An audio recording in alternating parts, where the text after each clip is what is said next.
Cynthia kangen mama. Guys, maaf ya jadi sedih gini. Izinin gue buat ceritain tentang kehidupan gue setelah mama tiada. Jadi gini, nama gue Cynthia.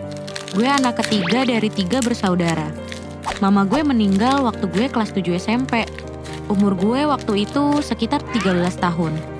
Semenjak mama meninggal, keluarga jadi berantakan. Ayah yang sensian gak bisa ngatur keuangan.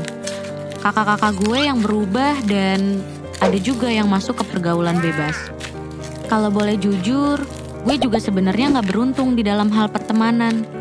Kayak pas foto bareng-bareng sama temen-temen, tapi temen-temen gue postnya foto yang guanya di crop. Terus juga gak boleh ada di samping mereka. Selalu dimanfaatin baik materi maupun tenaga. Dijauhin karena alasan yang gue sendiri aja gak tahu. Parahnya lagi, gue sampai dibully. Dibilang Kim, Jap, sumpah tuh mulut jahat-jahat banget. By the way, di kelas 7 gue mutusin buat jadi penari jaipong. Karena setiap minggu selalu ada job nari dan dapat uang. Jadi lumayan lah, cukup buat bantu keuangan gue dan buat sekolah gue. Kayak beli baju seragam, tas, buku, atau sepatu. Soalnya nih, gue udah gak dibeliin lagi seragam sama keluarga gue.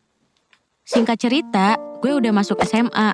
Karena SMA ada biaya SPP per bulan, mau gak mau gue minta tolong kakak gue buat bantu bayarin SPP-nya. Tapi kakak gue gak mau. Alhasil, gue nunggak uang sekolah sampai berjuta-juta. Capek rasanya, setiap ujian gue harus menghadap ke TU. Buat minta tolong bantuin biar gue dapet kartu ujian. Dan itu juga terus berulang kali. Gak jarang juga gue punya pikiran buat berhenti sekolah dan cari kerja. Seterpuruk itu gue, asli deh. Dan keluarga gue gak ada yang peduli. Waktu mau kelulusan, gue udah niatin kalau gak akan lanjut kuliah. Mau langsung kerja aja. Berusaha realistis karena keterbatasan biaya meskipun dalam hati gue pengen banget masuk kuliah. Tiba-tiba gue dipanggil ke BK. Dan guru BK nyuruh gue buat daftar SNMPTN karena gue masuk siswa yang eligible. Gue juga setuju buat ikut daftar karena gak rugi juga kalau gue ikut daftar. Toh sekali seumur hidup. Akhirnya gue pilih 2 kampus negeri di daerah Bandung dan Jakarta. Gue sih gak berekspektasi bakal lolos karena kemampuan gue juga gak sebagus anak-anak lain. Singkat cerita, pengumuman kelulusan SNMPTN pun tiba. Dan alhamdulillahnya gue lolos di kampus negeri yang ada di Bandung. Perasaan gue seneng banget, sampai mau nangis gue. Tapi kebahagiaan gue cuma sampai situ. Malamnya, gue coba omongin ke keluarga gue kalau gue lolos di PTN. Tapi respon mereka nentang habis-habisan. Mereka gak ngizinin gue buat kuliah dengan berbagai alasan. Di situ gue sedih banget dan mikir kayaknya kalau ada mama bakalan support gue. Dan jadi orang pertama yang bakal happy banget anaknya kuliah.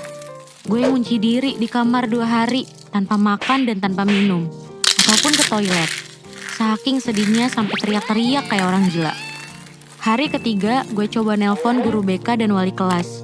Bilang kalau gue gak akan ambil kesempatan ini. Tapi guru gue nyuruh buat ikut daftar ulang dulu. Karena takut adik kelas gue di backlist dari universitas yang gue tolak ini. Gue coba sholat asar dan berdoa. Ya Allah, kalau emang ini jalannya Cynthia buat kuliah, kasih Cynthia rezeki. Tapi kalau emang bukan rezeki Cynthia, tolong ikhlasin hati aku buat lepasin universitas itu. Ternyata emang rezeki gue buat kuliah. Besoknya gue ditelepon sama pelatih sanggar gue. Kamu bisa kesini nggak? Saya ada rezeki nih buat kamu. Dan uang yang dikasih itu bener-bener gak kurang dan gak lebih buat daftar ulang ke PTN itu. So, gue diem-diem gak bilang ke keluarga kalau gue jadi ambil kuliah. Waktu semester 1, pandemi corona lagi tinggi-tingginya. Jadi, gue daring sampai semester 3. Jadi gak ketahuan tuh sama keluarga gue kalau gue kuliah. Tapi, ya namanya sepintar-pintarnya orang menyembunyikan bangkai, pasti bakal kecium busuknya. Yap, gue ketahuan kuliah.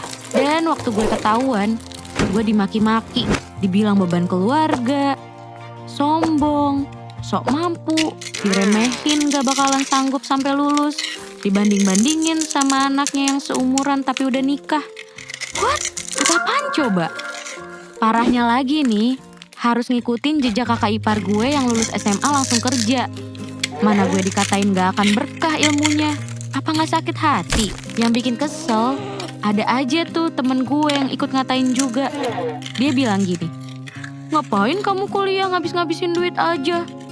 Padahal di situ gue gak minta uang sepeser pun ke keluarga gue. 500 perak pun enggak. Tapi kenapa selalu dibilang beban keluarga? Kalau gue minta biayain sih, mereka masih berhak buat bilang gue beban keluarga. Lah ini, bayarin enggak, support enggak, maki-maki iya. FYI nih, gara-gara gue ketahuan kuliah, gue disuruh kerja di rumah salah satu keluarga jauh gue mulai dari jam 6 pagi sampai jam 9 malam tanpa dibayar. Mungkin kayak sanksi ya buat gue, karena gue udah berani-beraninya ambil kuliah. Waktu gue izin buat nge-zoom, pemilik rumah langsung bikin status WhatsApp yang isinya ngejelek-jelekin gue soal kuliah. Gue coba sabar, tapi mental gue udah kena self-injury, panic attack, trust issue, takut buat bersosialisasi. Semester 3 akhir, gue mutusin buat ke Bandung dengan modal nekat dan bawa uang cuman pas buat ongkos. Izin ke orang tua juga mepet banget sebelum berangkat ke Bandung. Dan itu pun gak mudah. Di Bandung, gue tinggal sama sahabat gue. Kebetulan gue sama dia tuh satu SMP, SMA, dan sekarang satu universitas. Meskipun beda fakultas. Semuanya gue lewatin dengan serba pas-pasan. Kadang makan pakai nasi doang, kadang makan sehari sekali. Ya, coba bertahan hidup lah di sana. Gue nari Sabtu Minggu buat nyambung hidup. Sampai akhirnya sekarang gue udah ada di semester 6. Insya Allah tahun depan lulus. Minta doanya ya teman-teman, semoga dilancarin sampai lulus nanti. Dan semoga cepat dapat kerjaan juga. Kalau ditanya uangnya dari mana? Sehari-hari gimana? Buat makan gimana? Sampai sekarang aja gue masih bingung semua uang itu dari mana. Karena hidup ngerantau tuh gak cukup 100-200 ribu per bulan. Intinya kalau niatnya baik, selalu ada rezeki dari tangan orang-orang sekitar kita. Tapi kalau ditanya, gue juga bingung jawabnya. Ya, soalnya tiap ada kebutuhan yang habis atau harus dibayar, alhamdulillah selalu ada rezekinya. Pesannya, jangan takut buat nuntut ilmu. Jangan insecure sama ekonomi kita karena setiap anak punya jalan dan rezekinya masing-masing.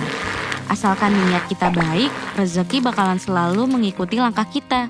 Jangan takut juga, sekarang banyak beasiswa yang bisa bantu kita buat pendidikan.